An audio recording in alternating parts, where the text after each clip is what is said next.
अस्सलाम वालेकुम, मैं हूँ आबिद अंदलीब। नाजरीन, पाकिस्तान में इस वक्त दो बड़े अहम तरीन इशूज़ डिस्कस हो रहे हैं कि तहरीक इंसाफ पे पाबंदी लग जाएगी, हुकूमत गिर जाएगी, फ़ॉरेन फंडिंग केस है, उसके साथ साथ फिर एक ब्रॉडशीट केस है। ये दो अहम तरीन स्कैंडल्स हैं, लेकिन इन दोनों अहम तरीन मसलों पर बात करने के लिए हमारे पास एक इंतहाई अहम तरीन तजियाकार जो है, जो लीगल ओपिनियन रखते हैं, अपनी राजा अमर अब्बास साहब मौजूद हैं। सर, आपका बहुत बहुत शुक्रिया। सर, बात कर लेते हैं पहले फ़ॉरेन फंडिंग से। 6-7 साल से ये केस चल रहा है इलेक्शन कमीशन के अंदर, और इस वक्त एक मोमेंटम अपोजिशन बनाने में ये कामयाब हो गई हुई है कि पीटीआई की जो हुकूमत है ये वजूद में ही फ़ॉरेन फंडिंग के ज़रिए आई हुई है, और इसको इजराइल से और भारत से फंडिंग आती है, और इसका अब गिरना नागुज़ीर हो गया है। क्या कहते हैं सर? देखिए, ये जो आपने कहा कि ये जो फैलाया जा रही है, ये वाली बात जो आपने की है, ये न सिर्फ अपोजिशन कर रही है,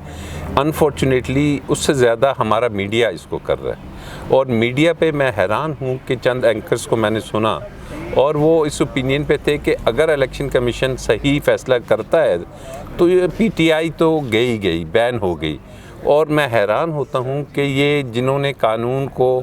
पढ़ा ही नहीं ज़िंदगी में, जो कानून जानते ही नहीं वो, क्योंकि बेसिकली ये एक कानूनी मैटर है जो इलेक्शन कमीशन ऑफ पाकिस्तान के पास है, और इसमें दो कवानीन थे। एक पहले पॉलिटिकल पार्टीज़ एक्ट 2002 था, और उसके बाद 2017 तक वो चलता रहा। 2017 में इलेक्शन एक्ट 2017 आता है। अब उसमें फ़ॉरेन फंडिंग का बताया गया है। फ़ॉरेन फंडिंग, अब आपके इस चैनल के ज़रिए आवाम को पता चलना चाहिए कि दो तरह के उसमें प्रोविज़न्स हैं। एक प्रोविज़न ये है कि आप फ़ॉरेन फंडिंग कोई बैन नहीं है, वो फ़ॉरेन फंडिंग है कि किसी भी जो पाकिस्तानी डायस्पोरा बहुत ज़्यादा दुनिया में है, बहुत से पाकिस्तानी हैं जो बैरून मुल्क रहते हैं, अगर वो डोनेशन करते हैं, अगर वो फंडिंग करते हैं, उसके अलावा अगर वहाँ पे कोई फर्म्स हैं, कोई कंपनीज़ हैं, वो फंडिंग करती हैं, वो फंडिंग्स आपके पास पार्टी में आती हैं। जब वो पार्टी में आ जाती हैं तो आपका ये पार्टी का एक लॉ है कि आपने उसकी डिक्लेरेशन करनी होती है, डिक्लेयर करना होता है कि जनाब फ़लाने मुल्क से फ़लाने जो पाकिस्तानीज़ हैं या कोई इवन जो पाकिस्तानी नहीं हैं वो भी दे सकते हैं। लेकिन अगर आप वो अकाउंट्स डिक्लेयर नहीं करते तो ये इलेक्शन के जो कवानीन हैं और पॉलिटिकल पार्टीज़ के जो कवानीन हैं उसके तहत इसमें ममानियत ये है कि ऐसी सूरत हाल जब डेवलप होती है तो फिर इलेक्शन कमीशन और उनको ये इख्तियार होता है कि वो जो नॉन डिक्लेयर्ड फ़ॉरेन से पैसा आया है उसको मैक्सिमम जो सज़ा दी गई है वो ये है कि उसको ज़ब्त कर लिया जाता है बहक के सरकार, वो फोरफीट हो जाता है वो पैसा, क्योंकि आपने ये खिलाफ वर्जी की कि आपने डिक्लेरेशन नहीं दी उसकी। एक और प्रोविज़न है, उसको कहते हैं dissolution of a political party, कि पॉलिटिकल पार्टी फ़ॉरेन फंडिंग में डिज़ोल्व कैसे हो सकती है, उसे ख़त्म कैसे किया जा सकता है। ये वो सीरियस इशू है जिसको समझा नहीं जा रहा, और हमारा मीडिया और पीडीएम और अपोजिशन वो सारे इसको लेके चल रहे हैं कि शायद पीटीआई बैन होगी। लेकिन वहाँ पे फिर कानून में फ़ॉरेन फंडिंग को डिफ़ाइन कर दिया है। वहाँ पे लिखा हुआ है कि फ़ॉरेन फंडिंग वो होगी कि जो किसी भी बैरूनी मुल्क ने, अ फ़ॉरेन कंट्री, इंडिविजुअल की बात नहीं हो रही, किसी कंपनी की बात नहीं हो रही, कोई मुल्क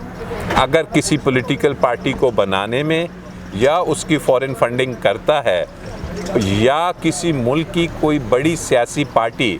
जैसे है कि जी रिपब्लिकन्स हैं, डेमोक्रेट्स हैं, यूके की कोई पार्टी है, वो किसी पॉलिटिकल पार्टी को डायरेक्टली फंडिंग करती है, और वो फंडिंग जौन सी है वो जब पाकिस्तान में उस पॉलिटिकल पार्टी के पास आती है तो वो ना सिर्फ उसका इस्तेमाल बहुत इम्पॉर्टेंट है, अगर वो पॉलिटिकल पार्टी उस फंड को पाकिस्तान की इंटेग्रिटी, पाकिस्तान की सोवरेनिटी के ख़िलाफ़ यूज़ करता है, जिसको हम कहते हैं पाकिस्तान की सालमियत के ख़िलाफ़ अगर वो पॉलिटिकल पार्टी इस्तेमाल करती है, या कानून में लिखा है कि वो दहशतगर्दी के लिए वो पॉलिटिकल पार्टी वो पैसा इस्तेमाल करता है, तो ये वो खाली वाहिद सूरत हाल है कि जहाँ पे अगर ये शवाहिद आ जाते हैं कि फ़लानी पार्टी ने किसी और मुल्क से, किसी और मुल्क की पार्टी से पैसा लिया और अपने मुल्क के ख़िलाफ़ इस्तेमाल किया, तो ऐसी सूरत हाल में इलेक्शन कमीशन को ये इख्तियार हासिल है कि वो एक रेफरेंस बना लेते हैं। उनको ये इख्तियार नहीं कि वो किसी पार्टी को बैन कर सकें। वो रेफरेंस जो सा होता है वो फिर भेजा जाता है जो गवर्नमेंट होती है। अब उस गवर्नमेंट के पास जब वो जाएगा तो गवर्नमेंट देखेगी कि वाकई ही इसमें कोई सब्सटेंस है, कोई ऐसा एविडेंस है कि जी पॉलिटिकल पार्टी ABC ने ये कोई फंडिंग ली है। किसी मुल्क से, किसी पॉलिटिकल पार्टी से, ये मैं बार बार कह रहा हूँ कि इंडिविजुअल्स और उनकी बात नहीं हो रही, उनसे फंडिंग ली और वो फंडिंग के शवाहिद ये आए कि आपके मुल्क में या तो वो दहशतगर्दी कर रहे हैं या आपकी मुल्क की सालमियत के ख़िलाफ़, जैसे कि जी पैसा आ रहा है CPEC के ख़िलाफ़ इस्तेमाल हो रहा है, खुद कुछ धमाके हो रहे हैं, सेक्टेरियनिज्म। वो तो टेररिज्म आ गया ना। सालमियत ये है कि जनाब आपके मुल्क में वो जो ऐसी बैन तंजीमें हैं, BLA को दिया जा रहा है या और इस किस्म की तंजीमें हैं कि जो मुल्क तोड़ने की बात करते हैं, तो ऐसी सूरत हाल में फिर हुकूमत क्या करेगी, एक नोटिफाई कर देगी कि इस पॉलिटिकल पार्टी को बैन किया जाता है। जब हुकूमत ये कर देगी तब भी कानून ये कहता है कि 15 दिन के अंदर अंदर सुप्रीम कोर्ट को हुकूमत वो भेज देगी और फिर सुप्रीम कोर्ट उसकी तौसीक करेगी। अगर सुप्रीम कोर्ट ये समझती है कि वाकई ही शवाहिद काफ़ी हैं और इस अंदाज में ये पॉलिटिकल और फॉरेन फंडिंग हुई है तो तब जाके उसको किया। अब ये जो मौजूदा PTI का केस चल रहा है, इसको मैं देख रहा हूँ कि इसमें एक भी जगह पे ये कहीं नहीं कहा गया कि फ़लाने मुल्क से पैसा आया और फिर वो पैसा पाकिस्तान में इस्तेमाल हुआ दहशतगर्दी के लिए या पाकिस्तान की सालमियत के ख़िलाफ़। तो जब ये चीज़ें नहीं हैं तो मैक्सिमम इसमें ये हो सकता है कि जनाब कुछ अगर इनके अकाउंट्स 28 हैं, 27 हैं, 26 हैं, जितने भी हैं वो डिक्लेयर नहीं हैं, और अगर इन्होंने डिक्लेयर नहीं किए तो वो पैसा सरकार ज़ब्त कर लेगी, ज़ब्त हो जाएगा। लेकिन ये शोशा छोड़ना, ये वावेला करना और आवाम को ये गलत तासुर देना कि शायद PTI बैन हो जाएगी, PTI ख़त्म हो जाएगी, इट्स एब्सोल्युटली इनकरेक्ट। और ये वही 5th जनरेशन वॉरफेयर है कि आपके मुल्क में मीडिया और सियासतदानों के ज़रिए एक ऐसा प्रोपोगंडा किया जाता है कि जिससे अवाम के ज़हनों में ये आता है कि शायद ये जो पार्टी है या इमरान ख़ान है जो इस मुल्क के लिए काम कर रहा है, जो बड़े बड़े डिसीजंस ले रहा है, जो इस वक्त इसकी जियोपॉलिटिकल जो हमारी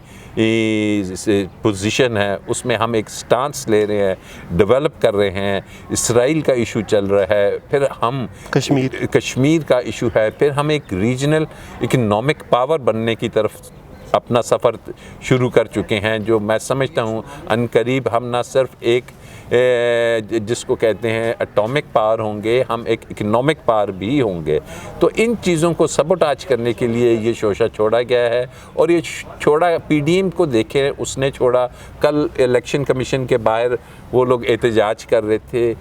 किस चीज़ का? उन्होंने तो एहतजाज करना था कि दिसंबर में इमरान ख़ान रिज़ाइन देगा, उन्होंने तो एहतजाज करना था कि हम अपने इस्तीफ़े देंगे। 50,000 आदमी तो वो इकट्ठा नहीं कर सके। अवाम ने उनके इस बयानिए को जो नवाज़ शरीफ ने दिया कि जनाब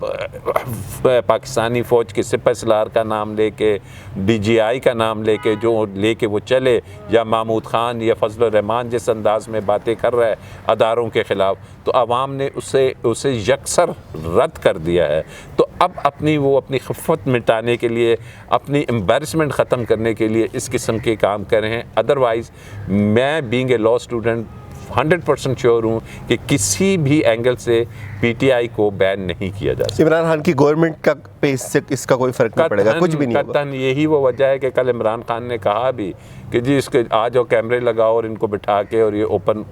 आप इसका दिखाया जाए। तो कोई ऐसा इशू नहीं है इस केस में, क्योंकि मैं ख़ुद बहुत से इलेक्शन मैटर्स करता रहा हूँ, पार्टीज़ के केसेस करता रहा हूँ, इस इलेक्शन कमीशन में सैकड़ों केसेस किए हैं। तो कोई ऐसी वजह नहीं कि इस केस में कोई